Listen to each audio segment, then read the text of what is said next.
the issue of EPIC and voter electoral roll manipulation.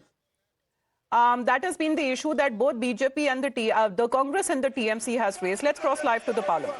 They are dishonest, unfortunate in democracy. They are trying to cover up their failure. They are trying to do politics. This is unfortunate, sir. Question number 142, Dr. Nalin Soren. Dr. Nalin Soren. Dr. Nalin Soren. Question number Nalin Soren. और question माननीय संस्कृति मंत्री से पूछना। Honorable Speaker, sir, I would like to know from the Honorable Minister of Culture and Tourism that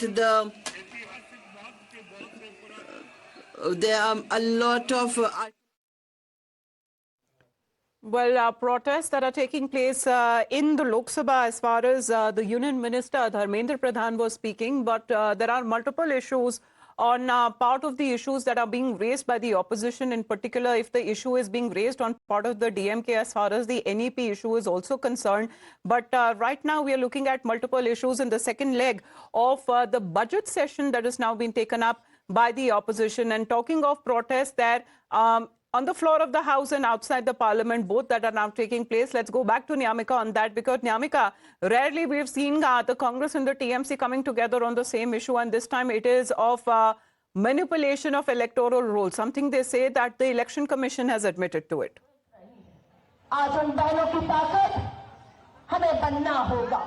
Well, indeed, there are various issues which are going to be taken up by the opposition parties in this parliament session, which also includes the issue of the electoral data. As recently also we have seen that not just the TMC but the Congress party had also released a statement in which they had stated that now finally the Election Commission of India has admitted that there are some flaws in the electoral data, as they had raised a concern that the epic numbers which are being given and issued by the Election Commission are being same of various voters all across in different states, and for that reason they are seeking a clarification from the Election Commission of India. Not just that, but they are also saying that when the Congress party and the other opposition parties had raised this concern, when they had given proper proof to Election Commission, at that point of time also the Election Commission remained completely silent. So this time it is the opposition parties who are going to take up this matter within the parliament session. On the other side, if you talk about DMK in particular, then there are two issues which are going to be taken up by them, which includes delimitation as well as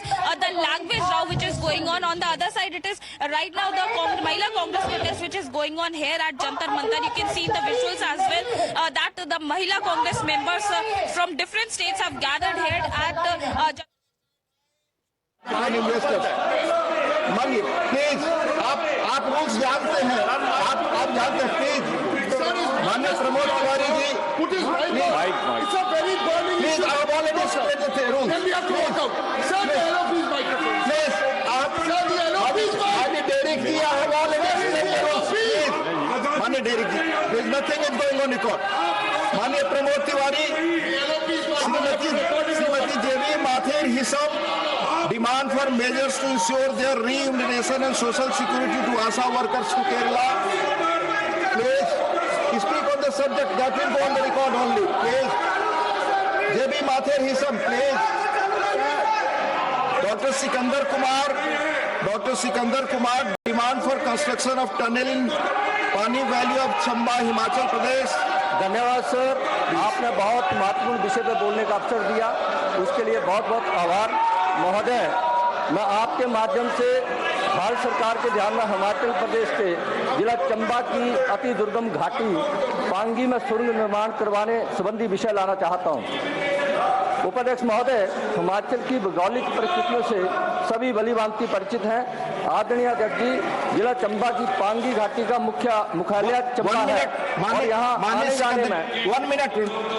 Honorable members, the notices under rules 267 have not been permitted. If the members do so desire, they may submit notices under any other parliamentary device for the consideration of the chairman. Thank you. Please continue. आदरणीय उपाध्यक्ष महोदय, जिला चंबा की घाटी का मुख्यालय चंबा है और यहाँ आने जाने में लोगों को वर्षों से ही कठिनाइयों का सामना करना पड़ता है। पांगी से चंबा आने के लिए 14,500 फीट की ऊंचाई पर स्थित 7 पास होते हुए आना पड़ता है और अत्यधिक बर्फबारी के कारण यह रास्ता साल के 4-5 महीने ही खुला रहता है और बाकी समय में पांगी वासियों को वया जम्मू, लाहौल स्पीति, अटल टनल, मनाली कुल्लू होते हुए आना पड़ता है, जो कि 500-700 किलोमीटर लंबा है और जिससे लोगों का समय और पैसा दोनों ही अधिक लगता है। So as far as protest on part of the opposition that can be seen and heard in both houses of parliament, let's listen in exactly what had happened when the union minister Dharmendra Pradhan was speaking. Government of India is open and ready. The kind of discussion we had with Tamil Nadu government in previous months, if they will, it's not that they are now, they have changed their stand. At one point of time, Tamil Nadu government has ready to sign an MOU with Government of India for accepting PM3. Few of my members, few of my MP colleagues came to see me. They came to the honorable member who raised the question. She also came to see me with Honorable Education Minister of Tamil Nadu. They agreed, they went there, they have a U-turn. It is their problem. Let them come. And Government of India is open on this issue. Many more, Speaker sir, many more non-BJP states, especially Congress, Karnataka. Let me give the example. Karnataka is accepting the NEP and they have some reservation verbally on NEP, but they are implementing PM3. In Himachal, they are implementing PM3. Right now, my friend, Congress friend from Amritsar raised a question. It's a non-BJP ruled state. In the same Tamil Nadu state, Government of India is giving financial allocation to PM portion. They are dishonest, my dear friends, they are dishonest. They are not committed to Tamil Nadu students. They are ruining the future of Tamil Nadu students. Their only job is to raise language passion. They are doing politics.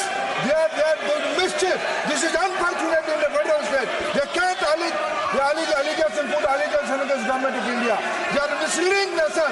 They are doing injustice. They are doing injustice to students of Tamil Nadu. They are ruining the future of Tamil Nadu students. They are not doing justice. They are undemocratic, uncivilized. They are undemocratic, uncivilized. They are debarring the right of Tamil Nadu students to have a pan-Indian education model. Government of India is ready and open. Let them come back.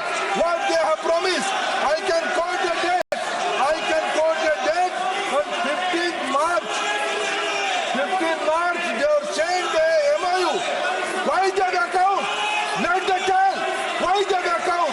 My information, their chief minister was ready to accept that.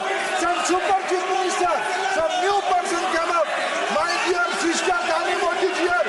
Let's be honest to the people of Tamil Nadu. Let's be honest to the people of Tamil Nadu. She only came to me with few friends. He's the education minister, their education minister came to us. They are dishonest. This is unfortunate. It is unfortunate in democracy. They are trying to cover up their failure. They are trying to do politics. This is unfortunate, sir. Well, let's get in a word from Mohit. Mohit, this is something that we have seen as far as the outrage is now concerned, where it is now been resonating on the floor of the House, and letters and protests that have also circulated on part of the DMK and the union government, especially when it comes to the contentious issue of NEP.